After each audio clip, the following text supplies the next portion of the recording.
ఈరోజు మీకు నేను మన అమ్మమ్మలు, బామ్మలు, అమ్మలు అందరూ కూడా పండగలప్పుడు, పర్వదినాలప్పుడు చక్కగా అమ్మవారికి నైవేద్యంగా చేసుకునే పులగం, పచ్చిపులుసు. ఇది పాతకాలం అంటండి. ఇప్పుడు మళ్ళీ మనం చేసి చూపిస్తుంటే పిల్లలు కూడా, పిల్లలైనా పెద్దలైనా అందరూ చక్కగా తింటారు.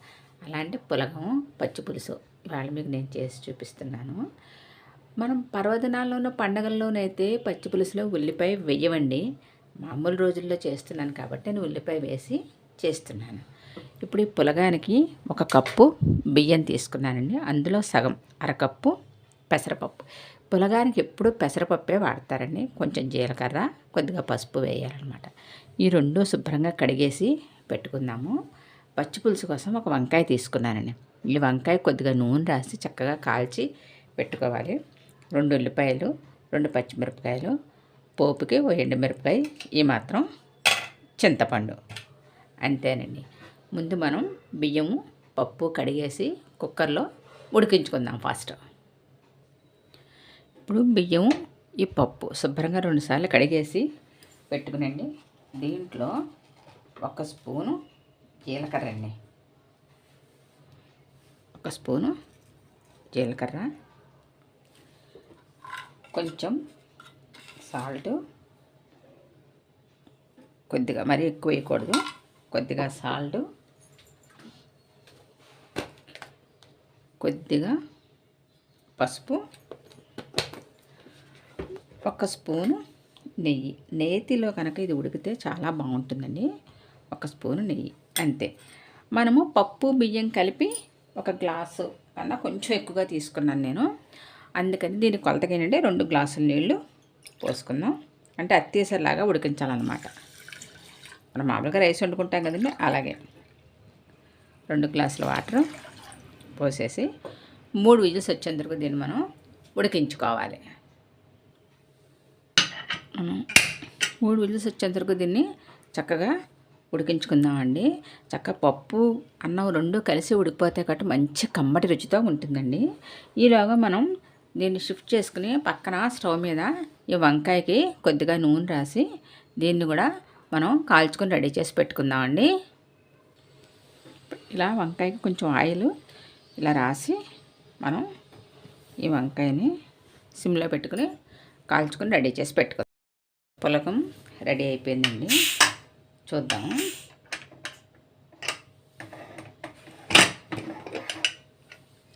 అది కానండి, చక్కగా పులగం రెడీ అయిపోయింది. ఇప్పుడు పచ్చిపులుసు చేసుకుందాం. ఇప్పుడు పచ్చిపులుసు కోసం వంకాయ ఇలా కాల్చి పెట్టుకున్నాను, కానీ ఇప్పుడు తొక్క తీసేసుకుని దీన్ని గుజ్జు చేసి పెట్టుకుందాము. ఉల్లిపాయలు కట్ చేసి పెట్టుకున్నాను, పచ్చిమిర్చి, అలాగే ఎండుమిరపకాయలు తుంపి పెట్టుకున్నాను, చింతపండు ఇలా నీళ్లు పోసి గుజ్జు తీసి పెట్టుకున్నాం. ఇప్పుడు వంకాయ శుభ్రంగా ఆ తొక్కంతా తీసేసుకుని గుజ్జు చేసేసుకుందామండి. ఇలా గుజ్జులా చేసి పెట్టేసుకుని దీనిపైన కొంచెం పసుపు, కొద్దిగా సాల్ట్ అండి, ఎందుకంటే కండ్రెక్కకుండా ఉంటుందన్నమాట మనం పోపు అంతా వేగేలోపు. అలా రెడీ చేసి పెట్టుకున్నాం కదా. ఇప్పుడు పులుసుకి పోపు వేయించుకుందాం. ఇప్పుడు స్టవ్ వెలిగించుకుని బాండీ పెట్టుకున్నానండి. ఇప్పుడు ఆయిల్ వేద్దాం. ఆయిల్ హీట్ అయిన తర్వాత పోపు సామాన్లు వేసుకుందాం. ఇప్పుడు 1/2 చెంచా మెంతులండి, అలాగే 1/2 చెంచా ఆవాలు,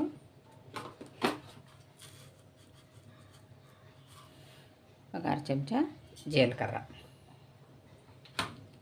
ఇవి చక్కగా దోరగా వేగనిద్దాం. పోపు వేగిందండి, ఇంగు వేద్దాం. ఇప్పుడు ఆ మాత్రం ఇంగువ, మెంతులు కూడా చక్కగా దోరగా వేగాలండి. వేగితే అప్పుడు చింతపండు పులుసులో ఉడికి మంచి రుచిగా ఉంటాయి. ఇప్పుడు కరివేపాకు, పచ్చిమిర్చి, ఎండుమిరపకాయలు, ఉల్లిపాయలు ఇవన్నీ కూడా వేసి చక్కగా మనకి బాగా మగ్గిపోవాలి ఉల్లిపాయ ముక్కలన్నీ.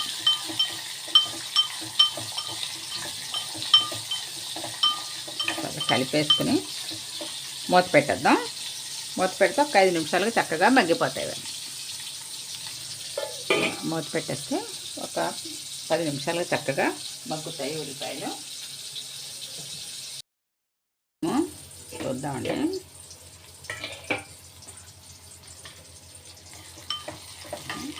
చక్కగా మగ్గిపోయాయి. ఇప్పుడు చింతపండు గుజ్జు తీసి పెట్టుకున్నాం కదా, ఆ చింతపండు పులుసు వేసేద్దాం.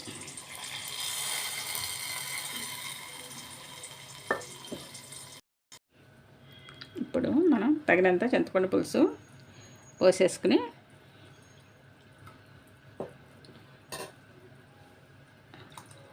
ఇప్పుడు దీంట్లో ఈ వంకాయ గుజ్జులా చేసి పెట్టేసుకున్నాం కదా, ఈ వంకాయ గుజ్జు కూడా వేసేసుకుందాం.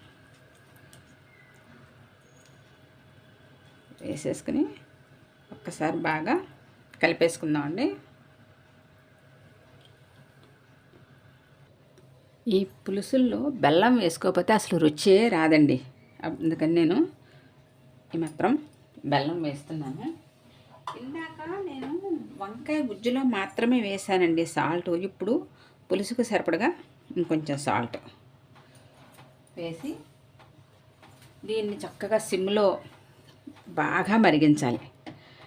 ఈ పులుసులు ఎంత మరిగితే అంత రుచిగా ఉంటుందండి. అసలు పులగము పచ్చి పులుసు చక్కటి కాంబినేషన్ అండి. అసలు ఈ రెండు ఉంటే కొంచెం నెయ్యి వేసుకుని మనకి ఏ ఆధారాలు అవసరం లేదు. అలాంటి పులగము పచ్చి పులుసు వాళ్ళు మీకు నేను చేసి చూపిస్తున్నాను. మీరందరూ కూడా తప్పకుండా ట్రై చేయండి. నా ఈ ఛానల్ని తప్పకుండా లైక్ చేయండి, షేర్ చేయండి, సబ్స్క్రైబ్ చేయండి. రెడీ అయిపోయిందేమో చూద్దామండి. ఉడికిపోయిందండి. కొంచెం కొత్తిమీర వేసి కలిపేద్దాం. ఇదిగోనండి మనకి పచ్చి పులుసు రెడీ అయిపోయింది.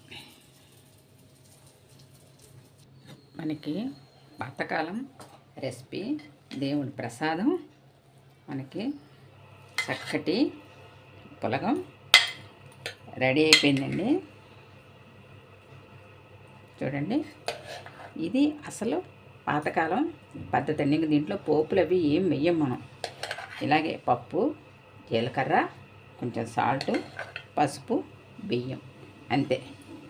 ఇది అసలైన పులగం రెసిపీ. దీని కాంబినేషను మీకు ఇవాళ నేను పచ్చి పులుసు కూడా చేశాను. కమ్మగా ఉందండి. చక్కగా బుట్టి దాంట్లో కూడా మనం కొంచెం నెయ్యి వేసుకుని తినేయచ్చు. అంతా చక్కగా ఉంటుంది. దీనికి కాంబినేషన్గా పులగం కూడా చేశాను కదా, పులగం కూడా పచ్చి పులుసు కూడా చేశాను. పైనుంచి కొంచెం కొత్తిమీర వేసుకుందామండి. చక్కగా పులగం పచ్చి పులుసు ఈ అన్నంలో పైన కొంచెం నెయ్యి వేసుకురండి. కొద్దిగా ఇలా నెయ్యి వేసుకుని పక్కన కావాలన్నా కొంచెం బెల్లం ముక్క వేసుకోవచ్చు. చక్కగా ఆ అన్నంలో ఈ పచ్చి పులుసు నంచుకుని తింటే సూపర్ టేస్ట్గా ఉంటుందండి. మీరందరూ కూడా తప్పకుండా